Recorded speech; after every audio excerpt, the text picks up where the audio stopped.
बुद्धियुक्तो जहातीह उभे सुकृत दुष्कृते तस्मादोगाय युज्यस्व योग कर्म सुकौशलम। भक्ति में संलग्न मनुष्य इस जीवन में ही अच्छे तथा बुरे कार्यों से अपने को मुक्त कर लेता है। अतः योग के लिए प्रयत्न करो, क्योंकि सारा कार्य कौशल यही है। तात्पर्य श्रील प्रभुपाद के द्वारा, श्रील प्रभुपाद की इच्छा है। जीवात्मा अनादि काल से अपने अच्छे तथा बुरे कर्मों के फलों को संचित करता रहा है, अतः वह निरंतर अपने स्वरूप से अनभिज्ञ बना रहा है। इस अज्ञान को भगवत गीता के उपदेश से दूर किया जा सकता है।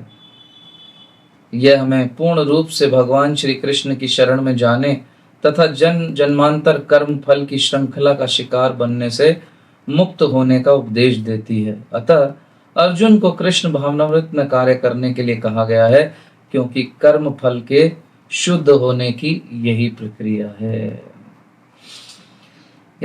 तो आज हम पहुंचे हैं 50वें श्लोक के ऊपर, जहां पर अभी हमने देखा था पिछले कुछ श्लोकों से भगवान क्या कर रहे हैं, समता के विषय में बता रहे हैं। किस प्रकार हम अलग अलग भिन्न भिन्न परिस्थितियों में, सुख में दुख में, किस प्रकार से हम समभाव रह सकते हैं। देखा जाए तो आज का जो मनुष्य है उसके स्वभाव में नहीं है समभाव बना रहना, और प्रत्येक स्थिति में संभाव अगर व्यक्ति नहीं रहता है तो भगवान क्या कह रहे हैं, भगवान इस बात को कहते हैं कि फिर वो व्यक्ति डिस्टर्ब रहता है। हम देख भी सकते हैं आज व्यक्तियों की स्थिति क्या है, मनुष्य की। हम सभी कुछ न कुछ मात्रा में डिस्टर्ब हैं। हम कुछ पाना चाहते हैं, मिल नहीं रहा। हमने अपनी इच्छाओं को इतना बढ़ा लिया है, इतना पाल लिया है कि हम मेंटली, अगर ये कहें कि मेंटली अपसेट नहीं है तो कहीं ना कहीं मेंटली डिस्टर्ब तो नहीं है। इस लेवल तक तो बात है ही है। तो ये जो विभाग है जो भगवान अब अर्जुन से कह रहे हैं, ये समता वाला, ये समझना बहुत महत्वपूर्ण है। इससे लाभ क्या होगा कि हम स्थिर होना शुरू हो जाएंगे, हमारा मन शांत होने लगेगा, और शांत मन को ही भक्ति में लगाया जा सकता है। यदि कोई व्यक्ति डिस्टर्ब्ड है तो फिर वो भक्ति नहीं कर सकता। एक डिस्टर्ब व्यक्ति को आप कहें कि आओ मंदिर आओ भक्ति करो, सुनेगा ही नहीं बात। ऐसे ही हमारा मन है, अगर हमारा मन डिस्टर्ब्ड है, हमारा माइंड डिस्टर्ब्ड है, तो न माइंड भक्ति में लगने वाला है और न हम भक्ति में लगने वाले हैं। ये हमें कहीं और ही व्यस्त रखेगा। तो ये महत्वपूर्ण है, इस डिस्टर्बेंस को खत्म करना है। तो ये जो विभाग है जो भगवान अर्जुन को यहाँ पर समझा रहे हैं, इसको समझना बहुत इंपॉर्टेंट है।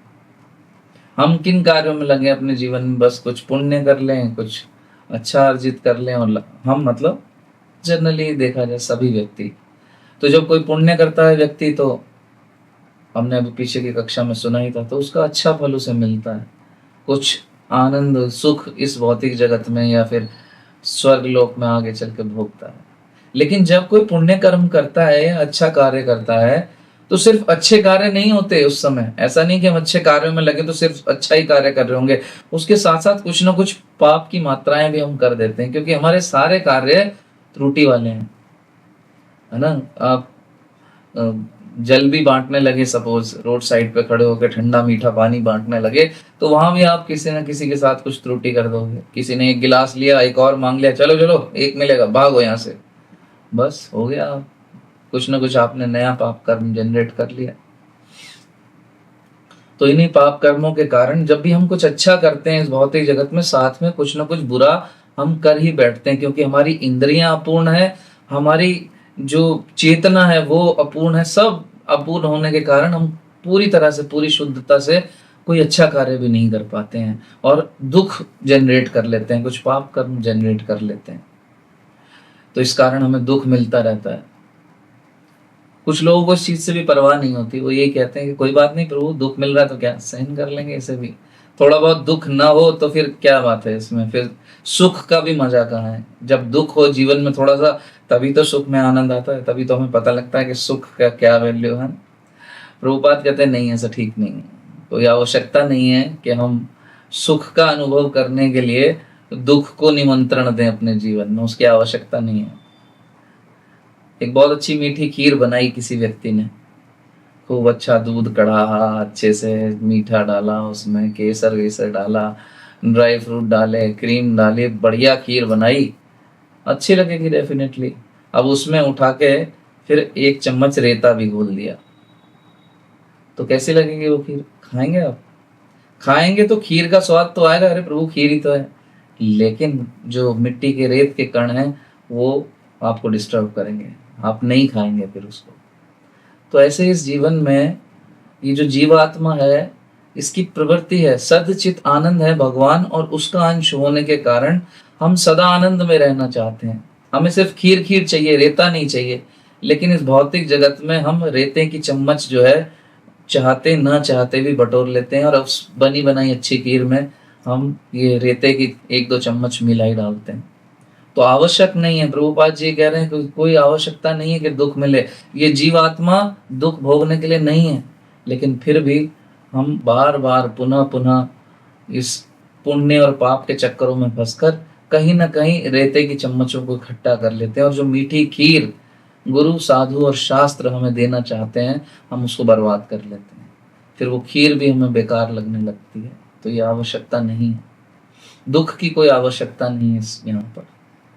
दुख तो देखा जाए तो हमें कमाने की जरूरत नहीं, क्योंकि दुखालयम है, इसलिए दुख तो खुद ब खुद आ रहे होते हैं, फ्री में मिलते हैं, दुख कमाने नहीं पड़ते। परंतु सुख के लिए, इन दुखों को खत्म करने के लिए, आनंद के लिए हमें मेहनत करनी पड़ती है। और प्रभुपाद जी बताते हैं, और भगवान भी कह ही रहे हैं कि क्या उपाय है? एक उपाय है भक्ति। भक्ति के द्वारा हम इन दुखों को समाप्त कर सकते हैं, इस रेते को घोलने से खीर में बचा सकते हैं। हमें अपने पूर्व जन्मों के कर्मों के कारण समय समय पर अपने जीवन में दुख भोगने पड़ते हैं, ये निश्चित है। कोई कहते हैं ना लोग के वो भक्ति में लग गए, देखो फिर भी उनके जीवन में कष्ट है। तो ऐसा नहीं कि आज आपने भक्ति शुरू की तो एकदम से आप अचानक से कुछ जादू हुआ और सारे दुख दूर हो गए जीवन में। धीरे धीरे धीरे लेकिन ऐसी स्थिति आती है कि व्यक्ति के जीवन से सारे दुख कष्ट दूर हो जाते हैं। जल्दी ही दुख की सीमाओं के पार व्यक्ति हो जाता है, वो जो भक्ति योग में लगता है, भगवान की भक्ति में लगता है। इस जीवन में तो दुख भोगने पड़ेंगे। वैसे तो हमने कितनी कथाएं सुनी है भागवतम में कि इस जीवन में भी भक्ति के प्रभाव से क्या होता है, भगवान जो बड़े दुख मिलने वाले थे हमें, उनको बहुत छोटा कर देते हैं। कहीं गर्दन कटनी थी तो सिर्फ सुई चुभेगी और आपका हिसाब किताब बराबर कर देंगे। भगवान की इतनी कृपा है, भक्ति में इतनी शक्ति है। आएंगे जरूर आपके कर्म फलों के कारण वो दुख तो मिलेंगे, लेकिन मात्रा अल्प हो जाएगी। साथ ही साथ इस जीवन के समाप्ति के ऊपर जब ये शरीर त्याग करता है जीवात्मा, उसके बाद आनंद ही आनंद है, फिर दुख नहीं भोगना पड़ेगा। इस दुखालयम के वो पार हो जाएगा और फिर दुख की आवश्यकता नहीं। फिर आप खाएंगे केसर वाली मीठी खीर, एकदम ठंडी ठंडी चिल्ड। जय हो। तो समझना जरूरी है कि भक्ति है क्या। कई बार भक्त लोग कंफ्यूज हो जाते हैं, भक्ति को बहुत जटिल चीजें समझ लेते हैं। कोई तपस्या करनी है हमें बैठ के, ना ना ना, बहुत आसान है, उसे कठिन हमें बना लेते हैं हम लोग। भगवान तो इतने सारे उपाय बता रहे हैं भगवत गीता में कि कैसे प्रेम पूर्वक अपने जीवन का निर्वहन करते करते, अपने जीवन के कर्तव्यों को पूरा करते करते आप इन कर्मों को आप कैसे भक्ति योग में बदल सकते हैं। बस यही ज्ञान हमें इस भगवत गीता से लेना है। भगवान इतनी कृपावश हमें सब कुछ बता रहे हैं। हमने एक बार पिछली क्लास में भी आपको बताया था कि भक्ति है क्या। सरल भाषा में व्यक्ति समझ सकता है, एक अनजान व्यक्ति भी। 4 स्टेप भक्ति। पहला स्टेप, जीव को ये समझना चाहिए कि मैं कौन हूँ, वो है माए। लोगों को पता ही नहीं है, शरीर नहीं है आत्मा है। शरीर तो पड़ा रह जाएगा, सारा कार्य, सारी ऊर्जा, सारी शक्ति शरीर के ऊपर लगाते हैं, आत्मा के पोषण के लिए कुछ करते ही नहीं। क्यों? क्योंकि पता ही नहीं, शरीर को ही मैं समझ बैठते हैं। जबकि कहते हैं मेरा हाथ है, मेरा सिर, मेरे बाल, मेरी आंख। मेरा मतलब मैं कुछ और हूँ, ये कुछ और है। जैसे मेरी भगवत गीता, यानी मैं और भगवत गीता अलग अलग है। मेरा मोबाइल, यानी मैं और मोबाइल अलग अलग है। ऐसे ही मेरा शरीर, यानी मैं और ये शरीर अलग अलग है। परंतु पूरा जीवन निकल जाता है, व्यक्ति समझ ही नहीं पाता। जब मर जाता है तो बाकी लोग कहते हैं अच्छे आदमी थे, चले गए। शरीर वहीं पड़ा है लेकिन चले गए, यानी वो इस महाज्ञान की बात करने लगते हैं। लेकिन पुनः शमशान से बाहर निकलते ही वो फिर देहात्म बुद्धि के स्तर पे आ जाते हैं। तो पहले स्टेप में समझना कि हु एम आई, मैं कौन हूँ। दूसरे स्तर पर समझना भगवान कौन है, सारा जीवन निकल जाता है, लोगों को पता ही नहीं भगवान, किसी को भी भगवान बना लेते हैं। भगवान भगवत गीता में खुद कह रहे हैं, हम सर्वस्य प्रभो मत्ता सर्वम प्रवर्तते इति मत्वा भजन्ते माम बुधा भाव समन्विता। मैं हूं, वही ब्रह्मा जी कह रहे हैं, ईश्वर परम कृष्णा सच्चिदानंद विग्रह अनादिर आदिर गोविंदे सर्व कारण कारणम, कि ये है भगवान, ये श्री कृष्ण वासुदेव। ब्रह्मा जी कह रहे हैं जो सबसे बुद्धिमान व्यक्ति हैं इस ब्रह्मांड के, जिनके पास 4 सिर हैं। हम एक सिर वाले अपने को ज्यादा बुद्धिमान समझते हैं, हम 4 सिर वालों की बातें नहीं मानते हैं। भगवान श्री कृष्ण कह रहे हैं मैं भगवान हूँ, ब्रह्मा जी कह रहे हैं हाँ यही भगवान है, प्रभुपाद जी कह रहे हैं हाँ यही भगवान है, सारी गुरु परंपरा कह रही है हाँ श्री कृष्ण भगवान है। लेकिन कितने करोड़ों अरबों लोग इस पृथ्वी पर ऐसे जिनको पता ही नहीं कि कौन भगवान है, ना ये पता मैं कौन, ना ये पता भगवान कौन। तीसरे स्टेप पर समझना होगा मेरा भगवान के साथ संबंध क्या है, हम किस लिए हैं। क्या हम भगवान से सिर्फ डिमांड लिस्ट रखने के लिए, कुछ ना कुछ मांगने के लिए, ये दे दो ये दे दो ये दे दो, मिला तो भगवान है और नहीं मिल पाया हमें तो भगवान को कोसना शुरू। अरे भगवान भगवान कुछ नहीं होते, सब बकवास है। तो उस संबंध को समझना, जीवेरे स्वरूप होए कृष्णेर नित्य दास, हम भगवान के नित्य दास हैं और हमारा ये जीवन भगवान की प्रसन्नता के लिए, ये समझना आवश्यक है। और चौथे स्टेप में समझना होगा कि अब मैं करूं क्या। इस संबंध को समझने के बाद हमें ये समझना होगा कि अब हमें करना क्या है। सिर्फ संबंध को समझ लेना पर्याप्त नहीं है, उस संबंध में कुछ करना भी पड़ता है। कोई स्त्री कहे कि हाँ ये मेरे हस्बैंड है, हस्बैंड कहे ये मेरी वाइफ है, सिर्फ इतना जान लेना पर्याप्त नहीं, उसके बाद मेहनत करनी पड़ेगी। पुरुष को कमा के धन लाना पड़ेगा, पत्नी को घर के काम करके अपने हस्बैंड को प्रसन्न करना पड़ेगा। लेकिन दोनों कहें हाँ तुम मेरी वाइफ हो मैं तुम्हारा हस्बैंड हूँ, लेकिन करूंगा कुछ नहीं, तो इस संबंध का कोई मतलब ही नहीं बनता। तो ऐसे सिर्फ जान लेना कि मैं भगवान का दास हूं पर करें कुछ नहीं, तो सब बेकार है। ये जानना कि मैं भगवान का दास हूं, उसके बाद भगवान के लिए कार्य करना, उनकी प्रसन्नता के लिए कार्य करना। तो 4 स्टेप क्या हुए, मैं कौन, दूसरा स्टेप भगवान कौन, तीसरा स्टेप मेरा भगवान से संबंध क्या है, और चौथा कि संबंध को जानने के बाद अब मुझे इस संबंध को निभाने के लिए करना क्या है। तो बस वही करना है हमें इस संबंध को निभाने के लिए, कृष्ण को केंद्र मानकर उनकी प्रसन्नता के लिए कार्य करना है। 3 कर्म हमने सुने थे, कर्म विकर्म और अकर्म। हम कर्म और विकर्म में फंसे रहते हैं सारा जीवन, अकर्म पे काम ही नहीं करते।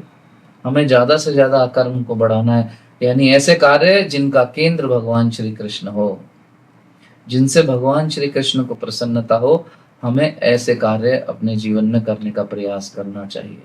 तब हम अपने जीवन की सिद्धि को पा सकेंगे। भगवान भी यहाँ पर इस श्लोक में कह रहे हैं ना कि भक्ति में संलग्न मनुष्य इस जीवन में ही अच्छे तथा बुरे कार्यों से अपने को मुक्त कर लेता है।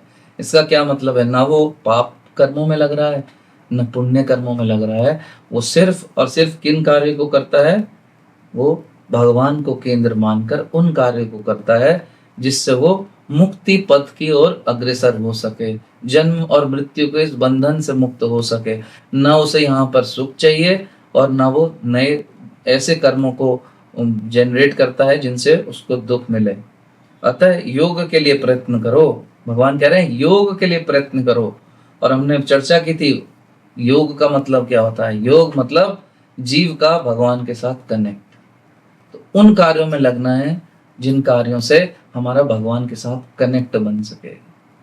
और ऐसे बहुत सारे कार्य हैं जो हम अपने निज जीवन में भगवान को केंद्र मानकर कर सकते हैं। और अंत में कहते हैं यही सारा कार्य कौशल है, यानी यही स्मार्टनेस है, आर्ट ऑफ वर्क।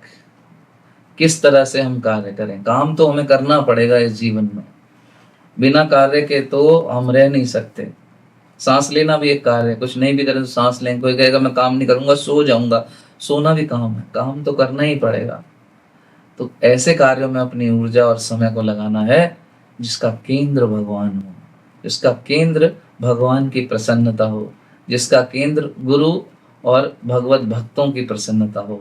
तो फिर व्यक्ति इस सुख और दुख के चक्कर से निकलेगा, पुण्य और पाप के चक्कर से निकलेगा, और समता की जो बात भगवान कर रहे हैं यहाँ पर अर्जुन को समझाने का प्रयास कर रहे हैं, और अर्जुन के माध्यम से हमें समझाने का प्रयास कर रहे हैं, वो समता का भाव धीरे धीरे ग्रेजुअली हम अनुभव कर सकते हैं कि हमारे अंदर डेवलप होना शुरू हो जाता है। और फिर उस स्थिति में हम आनंद और सुख का अनुभव करते हैं, और इस जीवन के चलते चलते भी आनंद और सुख का अनुभव करते हैं। और जब इस शरीर का त्याग करते हैं तो फिर ये स्थिति और अधिक बढ़ जाती है। सामान्य जीव के लिए मृत्यु कष्टकारी है, लेकिन ऐसा व्यक्ति जो भगवान की भक्ति में लगा रहता है, भगवान की प्रसन्नता के लिए कार्य करता है, उसके लिए मृत्यु अति आनंदकारी है। हरे कृष्ण कृष्ण कृष्ण हरे हरे, हरे राम राम राम हरे हरे। भगवद गीता यथारूप की जय। श्रील प्रभुपाद की जय।